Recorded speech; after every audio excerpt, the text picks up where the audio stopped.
On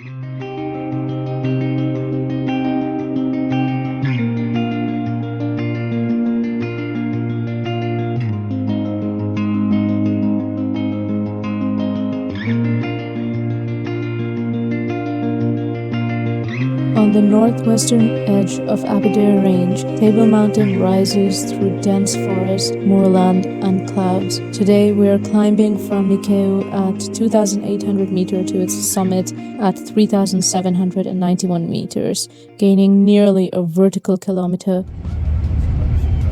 Our day begins at 5 in the morning with a 3-hour drive from Nairobi. The full trek is roughly 11 to 12 kilometers and usually takes 8 to 10 hours.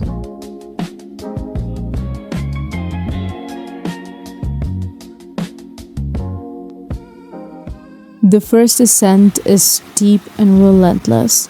We climb through thick forest for almost an hour straight, following a steep, muddy path with little room to recover. This is probably the hardest section of the day, and it drains us far earlier than we expected. The route seems to reward every grueling climb with breathtaking view and a well-placed rock to rest on and take it all in. At the first break, the forest opens up beneath us and we eat, rehydrate, and catch our breath. On this trail, food, water, and energy are part of the strategy, not a suggestion. Beyond the break, the second stretch begins gently among lower shrubs and clearer ground. It does not stay gentle for long.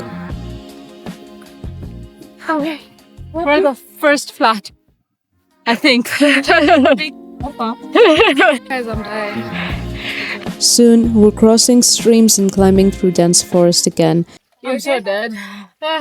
Let's go. As the elevation builds, I begin to feel the rapid altitude gain, and we take a little break.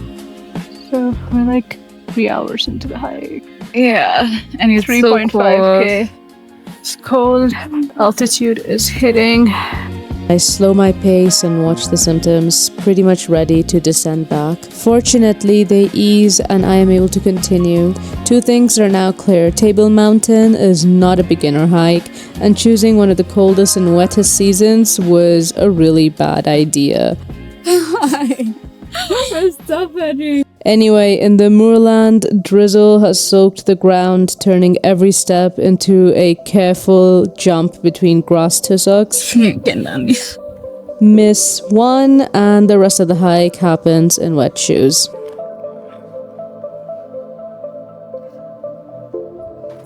Beyond the forest, the higher moorland opens around us.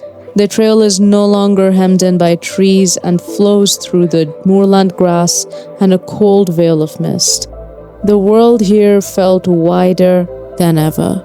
The second stretch ends with clouds rolling across the plateau, hiding the views we have been climbing towards. Somewhere beyond it is the sweeping panorama promised by the route. The landscape feels almost otherworldly, as though we're crossing ground that belongs on a different planet entirely.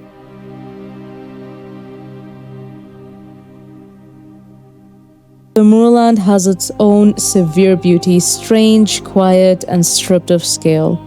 Then Table Mountain finally appears through the grey, its flat ridge rising above the grass. We keep moving across the open ground and into the rocks below it. By now, every incline feels steeper than it looks, but the shape of the summit is pulling us forward.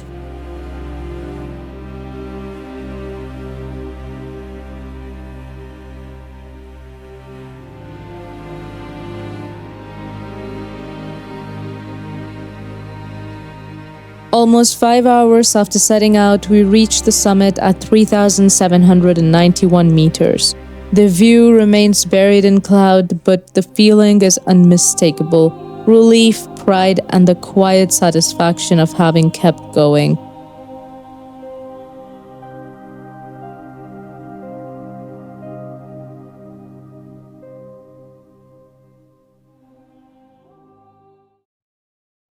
True to the pattern of this mountain, there is yet another rock waiting for us to rest and energize on.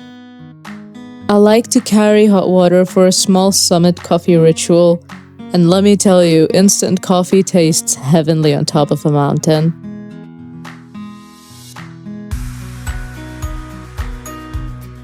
Summited. With the rain engulfing the mountain, the plan is to descend before it catches the trail. We leave the summit, retracing our steps through the mist and wet moorland.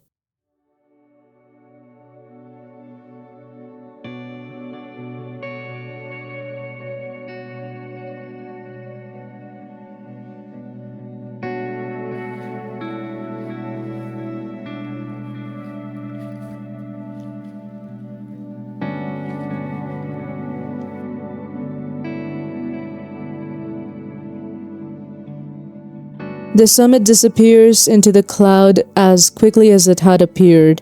The plan lasts until the tree line. By the time we reach the forest, the rain is fully down. Streams that seemed manageable on the way up are now moving faster, and the steep earth is slick enough that slipping feels almost inevitable.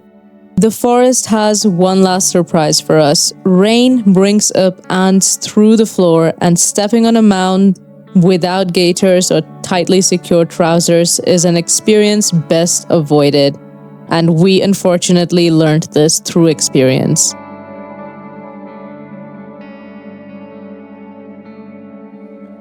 The rest of the way is us negotiating through slips and slides on the trail and the dimming light and cold rain.